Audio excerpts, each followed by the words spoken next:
तो गाइस आज हम बात करेंगे मैनेजर किम के चैप्टर नंबर 31 के बारे में और यहाँ से शुरुआत होती है मैनेजर किम की पास्ट लाइफ की। और आज की वीडियो की शुरुआत में हम देखते हैं नॉर्थ कोरिया के एक स्कूल का सीन जहाँ पे कुछ बच्चे क्लास में पढ़ रहे होते हैं और हमें आती है बड़े वाले मैनेजर किम की वॉइस ओवर। नॉर्थ कोरिया पूरी दुनिया में ये एक ऐसा देश है जो खुद में ही सिमटा रहता है और इसी देश में मैं पैदा हुआ था। हम देखते हैं जहाँ पे अभी क्लास चल रही होती है वहाँ पे कुछ मिलिट्री के लोग आए होते हैं। उनमें से एक मिलिट्री का बंदा सारे स्टूडेंट्स को कहता है, अब सबसे मिलकर अच्छा लगा, मेरा नाम है मेजर युंग रियोंग, मैं कोरिया की डेमोक्रेटिक पीपल पार्टी से हूँ। तुम सब सोच रहे होंगे कि मैं यहाँ पे क्यों हूँ। इसका जवाब बिल्कुल सिंपल है, मैं हमारे सोशल स्पोर्ट्स यूनियन में तुम में से कुछ बच्चों को ज्वाइन करवाना चाहता हूँ। तुम में से जिस किसी को भी लगता है कि वो अपनी क्लास में सबसे ज्यादा ताकतवर है और सबसे ज्यादा तेज है, अपना हाथ उठाओ। और यार हर क्लास में ऐसे कुछ बच्चे होते हैं जो बाकियों से ताकतवर होते हैं और इस क्लास के भी 3-4 बच्चे अपना हाथ उठाते हैं और जितने भी बंदों ने हाथ उठाया होता है ये मिलिट्री वाले उन सब की आपस में फाइट करवाते हैं, जिसमें से सिर्फ एक बंदा अपने पैरों में खड़ा रह पाता है और बाकी के सारे लड़के जमीन में गिर के अनकॉन्शियस हो चुके होते हैं। जो क्लास का बंदा इन सारे बंदों को हरा के अपनी जगह पे खड़ा होता है, मिलिट्री वाला उसको कहता है, बहुत अच्छे, तुम पास हो गए हो, तुम्हारा नाम क्या है? लड़का कहता है योंग क्वैंग सर। मिलिट्री का बंदा योंग क्वैंग को कहता है, बहुत अच्छे, जाओ बाहर जाके कार में बैठ जाओ। इतने में ही मिलिट्री के बंदे की नजर पड़ती है योंग क्वैंग के पैर पे। हम देखते हैं एक लड़का जो अब भी जमीन में गिरा होता है लेकिन अब भी उसने हार नहीं मानी होती है। वो अपने दांतों से योंग क्वैंग के पैर को काटने की कोशिश कर रहा होता है। मिलिट्री वाला इस बंदे का जज्बा देख के कहता है, और हाँ बच्चे, तुम भी पास हो चुके हो। बिल्कुल इसी तरह की भूख, बिल्कुल इसी तरीके का जोश हमें एक वॉरियर के अंदर चाहिए। और ये जो बंदा नीचे गिर के काट रहा होता है यही होता है मैनेजर किम। मिलिट्री वाला मैनेजर किम को कहता है, तुम्हारा नाम क्या है? जैसे ही मैनेजर किम अपना पूरा नाम बोलने वाले होते हैं इतने में ही मिलिट्री का बंदा मैनेजर किम के मुंह पे लाते ही लाते बजा देता है और कहता है, मैंने तुझे इजाजत नहीं दी है कि तू अपना सर उठाए। इसको भी लेके चलो, इसे भी कार में बैठा दो। इसके बाद दोबारा से मैनेजर किम की वॉइस ओवर आती है, मुझे भूखा रहना पसंद नहीं था, मैं उससे इतना ज्यादा नफरत करता था कि मैं हमेशा भागने की सोचता था और जब मैं जवान था मैंने एक झूठ के ऊपर यकीन कर लिया। वो झूठ जो मिलिट्री वाले हमसे बोल रहे थे कि वो हमें सोशल यूनियन स्पोर्ट में रिक्रूट करना चाहते हैं, लेकिन ऐसा कुछ भी नहीं हुआ। उन्होंने मुझे ट्रेनिंग दी जासूस बनने की ताकि मैं साउथ कोरिया में जासूसी कर पाऊं। इसके बाद मैनेजर किम की ट्रेनिंग स्टार्ट हो जाती है और ट्रेनिंग के नाम पे मैनेजर किम को बस पीटा जाता है। शुरुआत के कुछ हफ्ते मैनेजर किम लोगों को इतना ज्यादा पीटा जाता है कि उनकी हालत काफी ज्यादा खराब हो जाती है और ये थोड़ा किसी खास मकसद से हो रही होती है। हम देखते हैं एक बंदा जो मैनेजर किम लोगों को पीट रहा होता है वो कहता है, मैं तुझे अनगिनत बार समझा चुका हूँ हरामजादो, क्या तुम्हें याद नहीं मैंने तुम्हें क्या कहा था? मैंने कहा था तुम्हारा कोई भी नाम नहीं है। इसके बाद फ्यूचर वाले मैनेजर किम की वॉइस ओवर आती है, मेरी उस समय की यादें सारी की सारी ब्लर हैं, लेकिन मुझे इतना याद है कि वो लोग हमारे नाम से हमें नहीं बुलाते थे। उन्होंने हम सबको एक नंबर दिया था और वही नंबर हमारा नाम था। यहाँ पे जो बंदा मैनेजर किम लोगों को मार रहा होता है वो इसलिए मार रहा होता है ताकि मैनेजर किम लोग अपना नाम भी भूल जाएं। वो आर्मी का बंदा मैनेजर किम लोगों को बोल रहा होता है, जिस पल से तुम लोग पैदा हुए हो उस पल से ही तुम्हारा कोई नाम नहीं है, तुम्हारे पास बस तुम्हारा नंबर है। तुम्हें समझ आया मैंने क्या बोला? ये बंदा मैनेजर किम के गाल पे रैपट मार के कहता है, ओए 73, अपना नाम दोबारा से बता मुझे, तेरा नाम क्या है? मैनेजर किम कहता है, किम,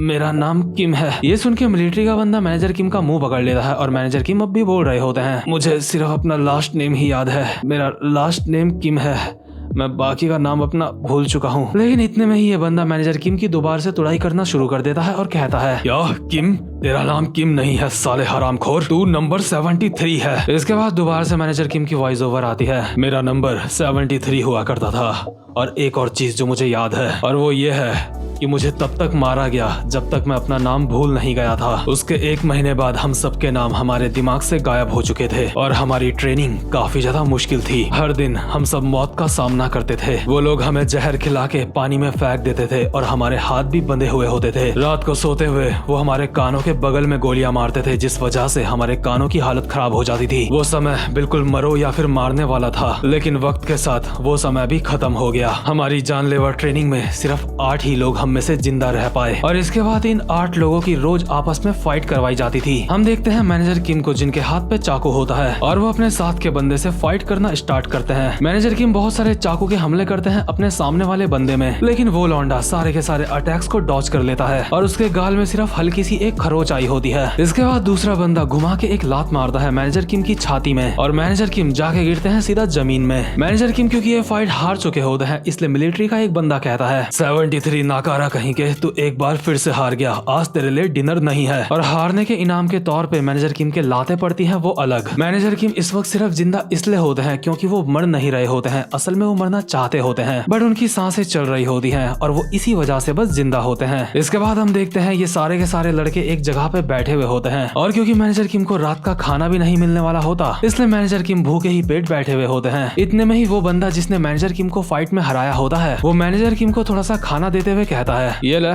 इसे खा ले। लेकिन मैनेजर किम कहते हैं क्या तुझे लगता है मैं कोई भिखारी हूँ, मेरे सामने से चला जा। लेकिन दूसरा बंदा कहता है मैं ये खाना तुझे इसलिए नहीं दे रहा हूँ क्योंकि मुझे तेरे ऊपर दया आ रही है, मैं तो बस ये सोच रहा हूँ कि हर दिन तू मुझसे फाइट में हारता है तो मैं सोच रहा हूँ ऐसा कहीं इसलिए तो नहीं होता क्योंकि तू भूखे पेट मुझसे फाइट करता है। देख हम दोनों को एक दूसरे से ज्यादा ताकतवर बनना है लेकिन उसके बावजूद भी हम दोनों यहाँ पे साथ में रहते हैं, इसलिए मेरे मन में तेरे लिए कोई भी मन मुटाव नहीं है। लेकिन मैनेजर किम इस बंदे के ऊपर झपट पड़ते हैं और इससे फाइट करने लगते हैं। इसके बाद हम देखते हैं कुछ समय बाद का सीन जहाँ पे मिलिट्री का बंदा मैनेजर किम लोगों को बोल रहा होता है क्या तुम सब मुझे सुन सकते हो? बहुत अच्छे, तुम सब ने ट्रेनिंग के पूरे 3 साल पार कर लिए हैं। इतनी कड़ी ट्रेनिंग को झेलने के बाद फाइनली वो दिन अब आने वाला है जिस दिन के लिए तुम्हें तैयार किया गया है, वो दिन कल है। मैनेजर किम के बगल में जो लड़का होता है जो हमेशा उन्हें फाइट में हराता है वो कहता है तो वो फाइनली कल है। आखिर तुम कैसा महसूस कर रहे हो? क्या तुम नर्वस नहीं हो? सिर्फ 3 दिनों में सारी की सारी चीजें खत्म होने वाली है, उसके बाद अपना मिशन पूरा करके हम सबके सब आजाद हो जाएंगे। मैं इस मिशन से जिंदा बच के वापस आऊंगा और अपना एक परिवार बनाऊंगा। अगर हम इस मिशन में कामयाब रहे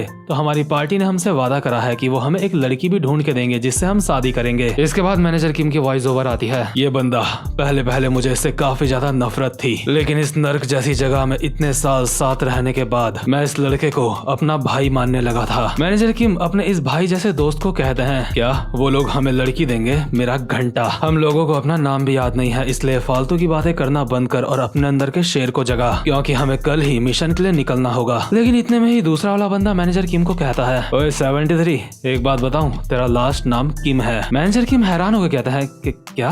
आखिर तू ये क्या बोल रहा है? दूसरा वाला बंदा एक स्माइल के साथ कहता है हमारे पहले दिन जिस दिन ये बंदे हमें कुत्ता बना के मार रहे थे उसी दिन मेरा नाम मेरे दिमाग से मिट चुका था लेकिन पता नहीं क्यों तेरा आखिरी नाम मेरे दिमाग में अटक गया। ये सच में काफी ज्यादा फनी बात है ना? मैं अपना नाम भूल गया क्योंकि मेरी काफी ज्यादा खुद फटी हुई थी लेकिन पता नहीं क्यों तेरा नाम मेरे दिमाग में अटक गया, मुझे अब भी तेरा लास्ट नेम याद है। तो खैर इसके बाद रात हो जाती है और सारे के सारे लौंडे सो जाते हैं लेकिन मैनेजर किम को नींद नहीं आ रही होती, वो बस बार बार अपने दिमाग में एक ही बात सोच रहे होते हैं कि उनका लास्ट नाम किम है। कम से कम मैनेजर किम को अपना आखिरी नाम पता चल चुका होता है जिस वजह से उनके अंदर एक जीने की उम्मीद जगी होती है। लेकिन इसके बाद दिन आता है अगली सुबह का और मैनेजर किम लोग सारे के सारे निकल पड़ते हैं अपने मिशन में। ये सारे के सारे लौंडे फुल तैयार हो गए छुपते छुपाते हुए एक घर में जा रहे होते हैं और आपस में एक दूसरे को मैसेज देते हुए बोल रहे होते हैं दिस इज ईगल, इस वक्त हम मेंशन के बिल्कुल सामने हैं, हम चलने के लिए तैयार हैं, सामने 3rd फ्लोर की लेफ्ट रूम को कंफर्म करो।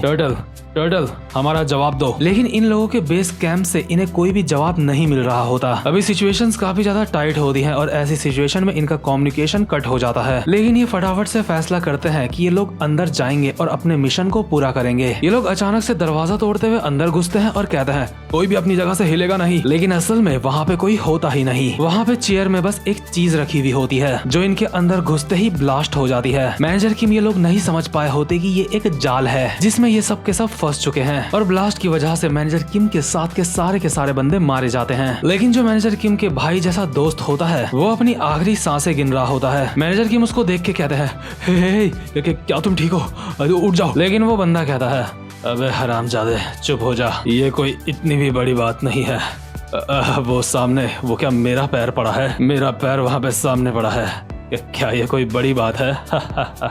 ये सब कुछ देख के मैनेजर किम की आंखों से आंसू आ रहे होते हैं। लेकिन मैनेजर किम के साथ का बंदा कहता है ओए रोना धोना बंद कर, आखिर तू रो क्यों रहा है?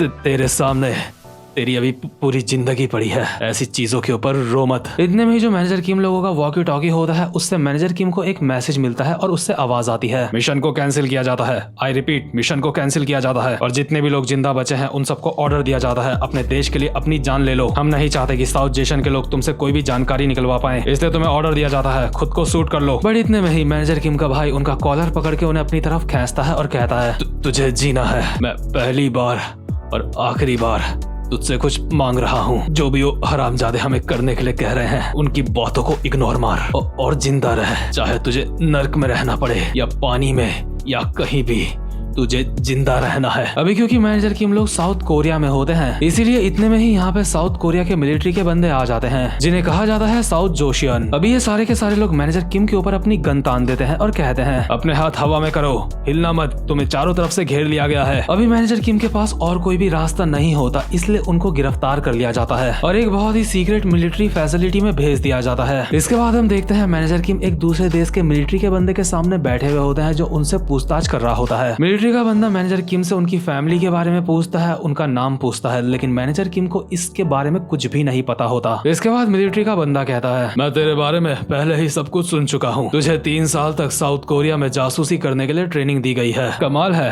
तेरे रिकॉर्ड्स तो काफी ज्यादा कमाल के हैं। मेरे सामने तेरी जितनी भी जानकारी पड़ी है उससे तो यही पता चलता है कि तू एक प्रो लेवल का बंदा है। आखिर तू इस बारे में क्या सोचता है? जो बंदा तेरे पीछे खड़ा है, क्या तू उससे फाइट कर सकता है? तू अपने देश का एलाइट है, लेकिन ये हमारा एलाइट है। और अभी मैनेजर किम के पीछे खड़ा होता है जिनचोल पार्क। जिनचोल बहुत ही स्टाइल में कहता है, इस बंदे के बारे में मैं पूरा श्योर नहीं हूँ, क्योंकि मुझ जैसे रॉकर्स किसी को भी इजीली जज नहीं करते। इसके बाद जिनचोल आगे बढ़ता है मैनेजर किम से फाइट करने के लिए और मिलिट्री का बंदा जिनचोल से कहता है, तुम एक असली मर्द हो जिसने यूनिफॉर्म पहनी है, इसलिए मैं बस इतना ही कहना चाहता हूँ, उसको जान से मत मारना। जिनचोल आगे बढ़ते हुए कहता है, सर आखिर आपका इससे क्या मतलब है? मुझे नहीं पता कि लोगों को जान से कैसे मारते हैं, मैं तो बस इतना जानता हूँ कि मैं तब तक लड़ता रहूंगा जब तक हम में से कोई एक मर नहीं जाता। जिनचोल मैनेजर किम को कहता है, नॉर्थ कोरिया के जवान अपना पूरा दम लगा दियो अगर तू मरना नहीं चाहता। मैनेजर किम कहता है, क्या अगर मैं मरना नहीं चाहता? और ये बात सुन के मैनेजर किम को वो पल याद आ रहे होते हैं जब मैनेजर किम के साथ के बंदे ने उनको कहा था कि तुम्हें जीना है, चाहे कुछ भी हो, तुम्हें जीना है, तुम्हें जिंदा रहना है। और अपने साथ के उस भाई जैसे दोस्त की सारी बातें याद आ रही होती हैं। असल में वो जो मैनेजर किम का मुंह बोला भाई था, उसका नंबर होता है 66 और एक मर्द अपने सच्चे दोस्त को कभी भी नहीं भूलता। इसलिए प्रेजेंट मोमेंट में मैनेजर किम अपने मन में कहते हैं, मैं तुम्हें कभी भी नहीं भूल पाऊंगा, मैं वो हर चीज करूंगा जिससे मुझे तुम्हारा नाम याद रहे। इसके बाद मैनेजर किम जिनचोल पार्क को कहते हैं, जो तुम बोल रहे हो तुम्हें वो बोलने का हक नहीं है, क्योंकि अगर तुझसे फाइट करते हुए मैं मर भी जाता हूँ तो मुझे कोई फर्क नहीं पड़ता। मैं तेरे सामने बस इसलिए खड़ा हूँ क्योंकि मुझे अपने साथी की इच्छा पूरी करनी है। मुझे परवाह नहीं कि मेरे साथ क्या होता है, लेकिन मैं अपना काम करूंगा। जिनचोल कहता है, तेरे अंदर का ये जज्बा सच में कमाल का है। जवान मुझे बता, आखिर तेरा नाम क्या है? मैनेजर किम कहता है, मुझे मेरे नंबर से बुला, मैं हूँ 73, नहीं मैं हूँ 66। और इसी के बाद से कोड 66 पूरी दुनिया में फेमस हो गया था। ये थी मैनेजर किम की शुरुआत कोड 66 बनने की, लेकिन अभी आगे स्टोरी बाकी है। तो खैर उम्मीद करता हूँ कि आपको आज की वीडियो अच्छी लगी हो, और अगर मन करे तो आप चैनल को भी सब्सक्राइब कर सकते हो। तो गाइस अब मैं मिलूंगा आपसे अपनी नेक्स्ट वीडियो में, तब तक के लिए गुड बाय।